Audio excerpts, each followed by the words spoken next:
Hey everyone, welcome back. This is AI7HE with another video featuring the Yaesu FT-5DR. Today we're going to be talking about APRS and how to get APRS going with this radio. I'm not going to go into, how to send emails or, uh, you know, some can be complicated things you can do with APRS. I'm just going to tell you how to get this going, like the main settings you need to start sending and receiving packets. That's all I'm going to do. Um, so pay attention to all the points that I list because these are the main ones you need to get it start going. So um, first thing you want to do is you want to have both the A and the B band on. So what we want to do is press and hold A, B button right here. And I already have APRS on the bottom. You have to have 144.390 on the bottom. And it will only work on the bottom. You can't do APRS on the top band, on the A band for some reason. It will only work on the B band, which I don't mind because I mainly just do all my operating on the top band. So I have APRS running in the bottom right here. So you want to have this set. That's very key. You have to have that set on the bottom for the B band. So, whoops. So next thing you want to do is, so you're already receiving packets. Let's go to the F menu, press and hold. Oh, come on. Whoops. All right, there we go. So press and hold F menu, and then we go to the APRS settings. So there's a lot of settings right here, and I'm going to go through all the main ones that you need again to get APRS running on this radio on the FT5. So APRS AF dual. So this allows you to do basically what I just said, APRS on the B band. And like I said, it'll only work on the B band. I don't know why not on the A band. I don't really mind that, but this turns that feature on, so you can run APRS on a different band, which has to be the B band. So keep that on, or actually turn it on if it's off. APRS destination, you don't need to do anything with that. APRS filter, no.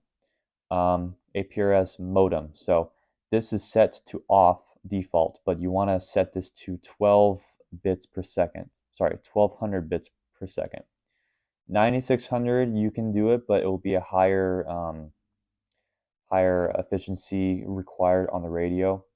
I assume it might take some more battery life, battery draw from your radio, because it's more of like an efficient packet. So basically, just do 1200 bits per second. That's kind of standard among all APRS radios. Just set that to that. And then as we scroll down here, go to APRS mute next. And this mutes the audio of the APRS. So I don't know if you noticed before, but you heard a packet go through when I was switching the bits per second. So let's turn this off and see what it sounds like. I don't know if you want to be hearing that all day, every day. So I like to mute the speaker on the B band so you don't hear that noise, like the APRS signal noise, all day. So keep that on if you want that to happen. So we'll back out of there. Don't need to do APRS pop-up, APRS ringer. Don't really need to do that. The beacon info. I haven't messed with this, but you can set the ambiguity to on if you want, but all you really need is altitude on and speed on to transmit your basic information on packets. Beacon interval. So this will set your radio to beacon a certain amount of time. So every 5 minutes, I have this set to beacon. You can set this to a short amount of time, like 3 minutes, 2 minutes, 1 minute, or you can set it for even longer, so like 10 minutes, 20 minutes, even 30 minutes. I think this goes up to. So this is default as well. It's 5 minutes. I just left it there, which is perfect for me. Keep going down. Don't need to do anything with the status text. beacon transmit, this is just telling you if you want to have it do auto transmission, so it'll automatically beacon um, every 5 minutes like I have set on the other setting, or you can do it manual. I mean, if you just want to set it and forget it, then just do auto. It's easier for that. So keep it on auto. Let's go down more. This is already default as well. Actually, this is default for P2, but you want to have it on P3 because the digipath has to be wide 1-1 and wide 2-1, whereas the other one I think is just wide 1-1. So you want to have 1-1 and 2-1 on your digipath, or else your packet won't be heard for very far. It won't be, picked up by a lot of stations. It'll just be like a local signal, kind of like simplex and how that works. You want to have it reach far enough to hit a digipeater, and then that can repeat it, and then so on. So keep it like 1-1 to 2-1. You'll have more success sending and receiving, mainly sending packets. So keep it on P3 for that. GPS setup, so just keep this, just leave it alone.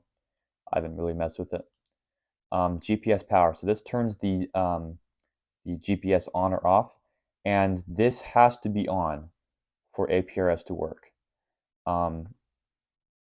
You won't be able to send packets. You'll still be able to receive stations, but you won't be able to see their GPS information. And that could be very very critical if you're out in the wilderness hiking, and you have a buddy like, I don't know, 5-10 miles away from you that needs to know where you are, and your GPS is not on. You won't be able to transmit packets. So keep this on if you want APRS to work properly. So I have it off because I have APRS off, but you need to keep this on at all times. As we scroll down a little bit more, so next thing you want to do is your call sign. So type in your call sign, and then you must do an SSID. So either 0, just your call sign and no SSID, 1 through 15. Based on what your operating practices are, you will select the right SSID for your operation. So since this is just an HT, I just do AI7HT-7 for portable use in HT radios. So that's where you set your call sign and SSID.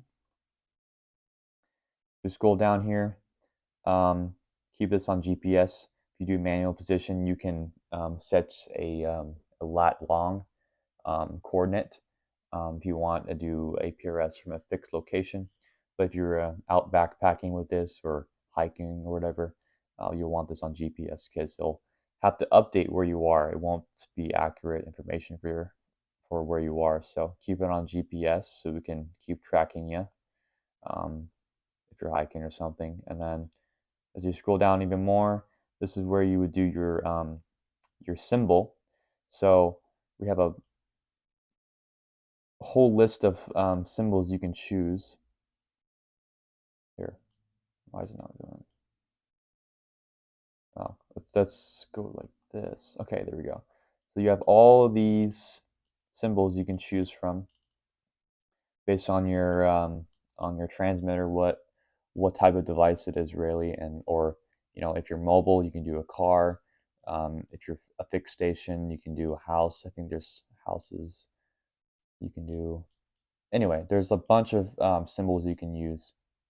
So select the one that you want and necessary you need. So I'm going to go back to the one I had before. Where is it? So that's the one I usually use. It's human/person. I only really use APRS when I'm hiking, so that's what I use. Yeah, saved. Okay. Scroll down a little bit more. I'll just go through this one just for the fun of it. Uh, you don't really need a position comment. The off duty is default, but you can select a different position comment. So if you're mobile, you can do en route or in service if you're also doing that. Returning, just it kind of gives the person that that's also using APRS and they see your packet, what kind of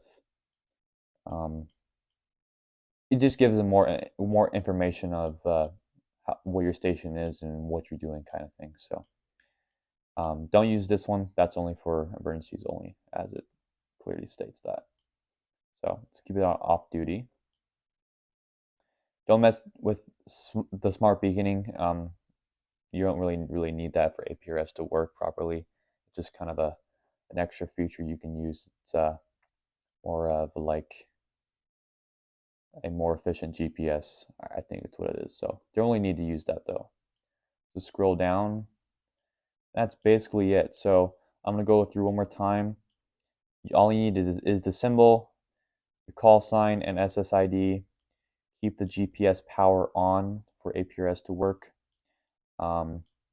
Keep the beacon transmit on auto, and keep the modem on 1200 bits per second. So let's back out of here and see if we can receive any packets. Here, let's actually recall this. You press the F function, you can see the station list. So all of these stations will pop up either on the screen that you have, or you have a little bank that you can select. So let's go to this KE7JBX-3. So this is the weather station. Oh, this is what I mean. So my GPS is not on right now, so you don't really see, any GPS information right here. Whoops, hit the camera. So we're gonna turn the GPS on right now. Whoop.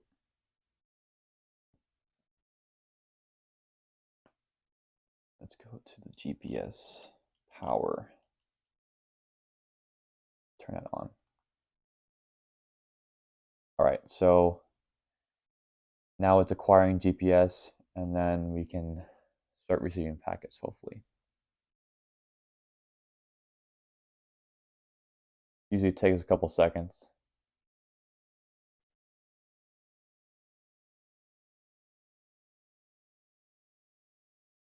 So a lot of times what will happen is you will receive the call sign and it'll pop up, and then like I said before, there's no, I mean, there is a coordinate, it looks like, but it'll usually tell you how many miles away you are from the station.